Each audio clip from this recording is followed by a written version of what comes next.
पिलामाने तुम मानक एही वीडियो रे स्वागत। आमे गत वीडियो रे दुई अज्ञात राशि रे सह समीकरण द्वय को समाधान करिबा पई वज्र गुणन पद्धति अर्थात क्रॉस मल्टीप्लिकेशन मेथड रो अध्ययन करिथिले। आज आमे एही पद्धति उपरे आधारित किछि मनोरंजक उदाहरण देखिबा।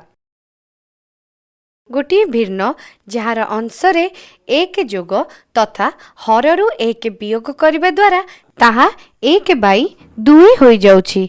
आउ जदि सेही भिन्नर हररे दुई जोग करा जाए तेबे ताहा एक बाई तीन हो जाउछि। एही भिन्न को जांच करंतु। दिया जाइथिबा प्रश्न को समाधान करिबा पई वीडियोटी को अटकांतु आउ दुई अज्ञात राशि रे गोटिए सह समीकरण द्वय करंतु। आशा तमे भी परदारे देखा जाइथिबा दुई अज्ञात राशि रे गोटिए सह समीकरण द्वय तैयारी करि देइथिबो। तम मानकर मने थिबो वज्र गुणन पद्धति रे सह समीकरण द्वयर समाधान करिबा प्रक्रिया को आमे 4 सोपान रे पूरा कले। तमे कहि परिबो कि सोपान 1 रे हमकु कोन करिबा को हेबो? बिल्कुल ठीक। सर्वप्रथमे आमे दिया जाइथिबा सह समीकरण द्वय को व्यापक रूप रे लेखिबा, जहा फलरे आमको समस्त सहग और ज्ञात स्थानर मान प्राप्त हेबो। सोपान 2 रे आमे दिया जाइथिबा सह समीकरण द्वय पई शर्त a1 b2 वियोग a2 b1 समान 0 रुहेर जांच करिबा। एबे सोपान 1 रु मिलिथिबा एई सब मान को वज्र गुणन चित्र रे प्रतिष्ठान करिबा तथा तीरर लक्ष्य अनुसार गुणन करिबा। प्रथम गुणफल रु द्वितीय गुणफल को वियोग करिबा, जहा फलरे हमको x बाई 5 समान y बाई 13 समान 1 बाई 1 मिली थाए। एबे सोपान 4 रे आमे x और y रो मान जांच करिबा, जहा पई सोपान 3 रे प्राप्त निष्कर्ष को आमे एही प्रकार लिखि समाधान करिबा। तेबे हमको x समान 5 तथा y समान 13 मिलिबो। समीकरण 1 और 2 रे x और y रो मान रखी समाधान करिबा फलरे अनुसंधान करा जाय परिबो जे x समान 5 y समान 13 मिली थाए।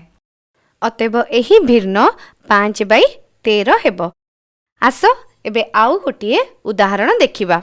के रो केउ मान पई दिया जाइथिबा सह समीकरण द्वयर अनेक समाधान होई परिबो तथा कोनोसी समाधान होई परिबो नाही। सर्वप्रथमे दिया जाइथिबा समीकरण द्वयर दुई अज्ञात राशि रे सह समीकरण द्वय को व्यापक रूप रे लेखंतु। समस्त सहग और ज्ञात स्थानर मान प्राप्त करंतु। एठारे प्रश्नर प्रथम भाग रे जानिबा जे के रो केउ मान पई दिया जाइथिबा सह समीकरण द्वयर अनेक समाधान होई परिबो।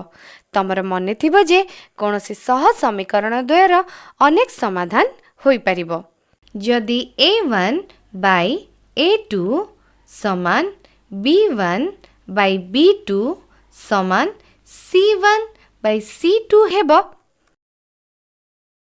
तेबे समस्त सहग और ज्ञात स्थानर मान परिकल्पना करंतु। समाधान करिबा फलरे के समान 16 मिली थाए। अतएव समीकरण 3x जोग y समान 16 और 9x जोग 3y समान 48 रो अनेक समाधान होई परिबो। एबे प्रश्न को अन्य भागरे जानिबा जे के रो केउ मान पई दिया जाइथिबा सह समीकरण द्वयर कोनोसी समाधान नाही। सोपान सहायता रे आपण कहि परिबे कि दिया जाइथिबा सह समीकरण द्वयर कोनोसी समाधान नाही। जदि a1 बाई a2 समान b1 by b2 is not equal to c1 by c2 हेबो।